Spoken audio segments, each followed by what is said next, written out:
ازيكم يا جماعه عاملين ايه؟ النهارده الاهلي عمل ماتش جامد قوي قوي قوي قوي، تكتيكي عالي قوي من كولر. آه ماتش مفيهوش كلام كتير قوي، لان هو ناتج الماتش كله بيتلخص في حاجه واحده، هي ضربه الجزاء الاولانيه للاهلي ورد ضربه الجزاء اللي كانت جت لاتحاد جده اللي ضيعها كريم بنزيما.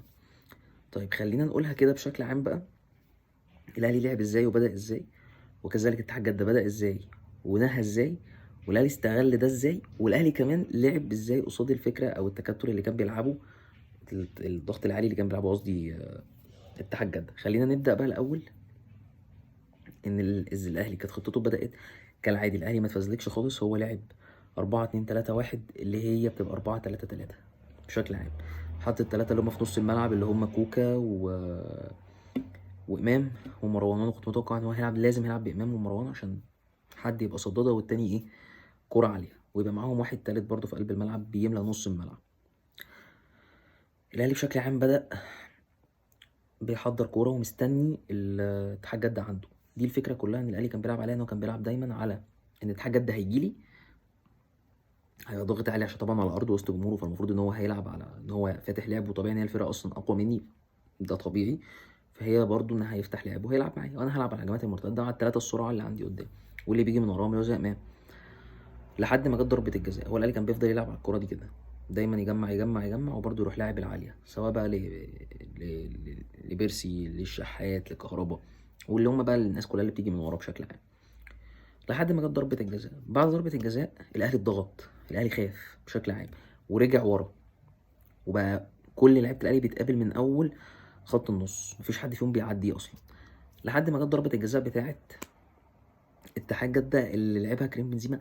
باينه قوي فيها كميه رعونه وتعالي على الكوره مش طبيعي، وهو من اول الماتش باين قوي ان هو متعالي على الكوره، لحد ما جت الكوره دي وضيعها. طبعا لازم ادي للشناوي حقه قبليها، لان هو شايل كورتين يعني صعبين جدا. لكن قبل بقى الكوره دي، بعد الكوره دي جت ضربه الجزاء. ضربه الجزاء من هنا بقى بدأ الاهلي ياخد ثقه ان الماتش بتاعي.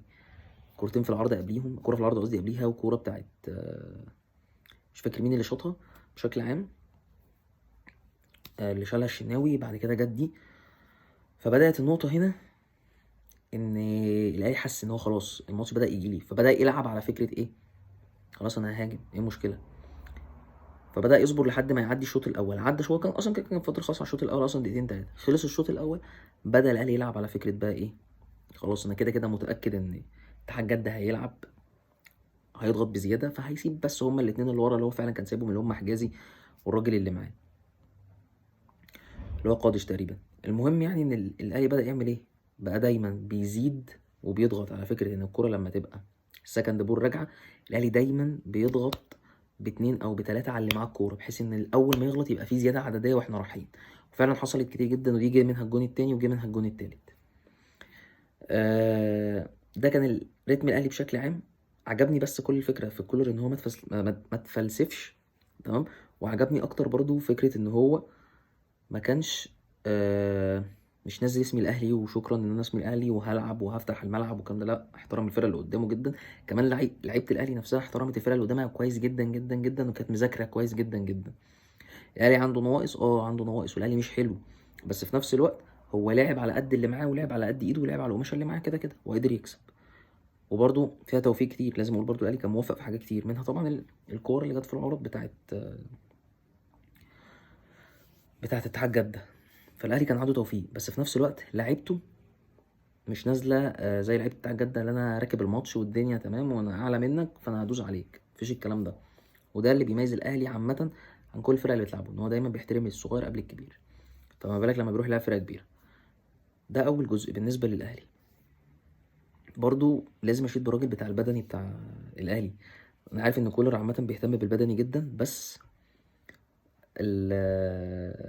حته ان انت تلعب لحد دقيقه 90 لعيبتك بتفتح سبرنتات عاليه في الدقيقه 90 عشان تروح تجيب الربع، فلا، ده شابوه يعني للراجل بتاع البدني بتاع الفرقه بشكل عام كده. ده الاهلي. طب الاهلي كان بيكسر خطوط لعب، الاهلي كان بيحاول على قد ما يقدر ان هو يلعب على الجناب، بس ده لو هيلعب كوره تبقى بتلعب على الجناب، لكن ما بيكسرش خطوط لعب، والدليل على كده هو ما نزلش قفشه وما لعبش بقفشه خالص، اللي هو فكره مركز 10 صريح خالص. هو الفكره كلها ان هو كان بيلعب بونجات وثلاثه في نص ملعب، واحد فيهم بيزيد بس لكن كإمام بيلعب 10 صريحة، إمام ما كانش بيلعب 10 صريحة خالص. فالأهلي لعب كورة عادية وسهلة جدا وبسيطة، وهو ده كولر أصلا بيلعب المطوشة دي، بيعرف يلعبها بشكل عام. بس كولر بيعرف يلعبها ازاي؟ اللي هو أنا عارف إمكانياتي، فأنا لو لعبت فكرة بقى نلعب بقى ضرب خطوط و سوري نكسر خطوط ونلعب بقى حتة اللي هي لمسة ولعبة ونتحرك لبعض والكلام ده كله، هنزعل مع فرقة زي دي، فرقة عندها كورة بس. لكن هو كل اللي عمله ان هو استنى، وهلعب الطويله هنا او هلعب الطويله الناحيه التانية، وكل اللي جاي من ورا بقى ايه زايد، وانا البدني بتاعي مساعدني. نرجع بقى لفكره اتحاد جده، كانت ايه مشكلته؟ اتحاد جده الاول لعب ازاي 4 2 3 1 صريحه بقى، لعب ب 4 2 3 1 صريحه، كان فاتح ملعب قوي. ودي مشكله انك ما تفتحش ملعب مع الاهلي، لان انت مش دارس الاهلي كويس باين قوي. تاني حاجه الاهلي عنده ناقص، عنده فكره باك الشمال معلول كبير يا جماعه في السن، والراجل اللي معاه لو كان فعلا الجون الاولاني اللي هو خالص قبل ضربه الجزاء لو كان جت، كان الاهلي هيفتح، وساعتها كان الاهلي هيبان قوي بقى فكره النقطه دي. لازم يبقى حد تاني باك شمال. معلول مش وحش طبعا، بس انا بتكلم ان كبر السن بيفرق. الفكره بقى كلها ان هم برضو كانوا فكره انا نازل متعالي على الكوره، فانا هلعب كوره وانتو، وهلعب واسلم واروح واكسر خطوط. وكان بيحاول دايما ان هو يطلع بالبيلد اب بتاعه. الفكره كلها ان هو كان بيثبت الاثنين اللي ورا اللي هم حجازي وقادش، وبينزل لهم في بينيو، ياخد الكوره ويبدا يلعب. بيلعب بقى مين؟ الاثنين اللي بينزلوا له اللي هم يعتبر بتوع نص الملعب، اللي هو سواء كانتي بقى اللي بينزل له، او سواء الراجل التاني اللي كان بينزل من الناحيه التانيه، رومارينيو تقريبا. وكان بيبدا يلعب من هنا، وهما دول اللي بينقلوا بقى الهجمه ويطلعوا بيها معاه، بيزقوا يعني الفرقه مع بعض. فكره ان هو يطلع لحد كريم النهارده كان مش في حالته نهائي. الراجل كان بعيد جدا جدا جدا، عمل ماتش من اسوأ الماتشات ما شفتوش، عمل كوره كده عامه، وحاسه ان هو اعلى من الفرقه يعني، هو حاسس نفسه كده، فاللي هو لا انا ما احطش الكوره زي الناس. الكوره زي دي هو يعني ده المثل اللي بتكلم عليه. عندك الراجل بتاع الاهلي اللي هو معلول، لما جه يحط ضربه الجزاء، انا بامن ماتش مهم جدا، حطيتها في نص الجون، كده كده الطبيعي الجون هيترمي يا يمين يا شمال، فهحطها في نص الجون. لكن مش من المعقول بشكل عام ان انت تكون كوره زي دي وانت متاخر وفي ماتش مهم، انك واقف قريب جدا من الكوره، باصص للحكم، حطيتها ضعيفه جدا، خلاص اتشالت. فالراجل ما كانش في مستواه. كان المفروض ان انت اصلا تبدا من الوقت ده، هو متاخر جدا كمان في تغييراته. ما دام انت كده كده هتلعب بالفكره ان انت تلعب باتنين، لما انت نزلت حمد الله، فكنت المفروض اصلا تبدا بدي من بدري يعني، خلاص من بعد الشوط الاول ما خلص تبدا بيها. لكن انت منزله في الدقيقه تقريبا حاجه و70 او 72 في الرينج ده، فمتاخر جدا في تبديلاتك. فهم زي ما قلت لك كان بيحاولوا يلعبوا فكره الخطوط، نضرب خطوط ويلعب بالاتنين الارتكاز بتوعه وينزل تحتيهم فابينيو ينزل يستلم ما بينهم في النص ويطلع بيها، يبدا يجري سواء لكانتي او اللي بياخد منه، او سواء بياخد الناحيه التانيه رومارينيو. تمام. بعد كده يبدا بقى يلاعب الثلاثه اللي قدام، وكان معاهم مش فاكر اسمه ايه، اللي هو سعودي بس مش فاكر اسمه، برضو كان بيلعب يعتبر في نص الملعب، برضو مش احسن حاجه.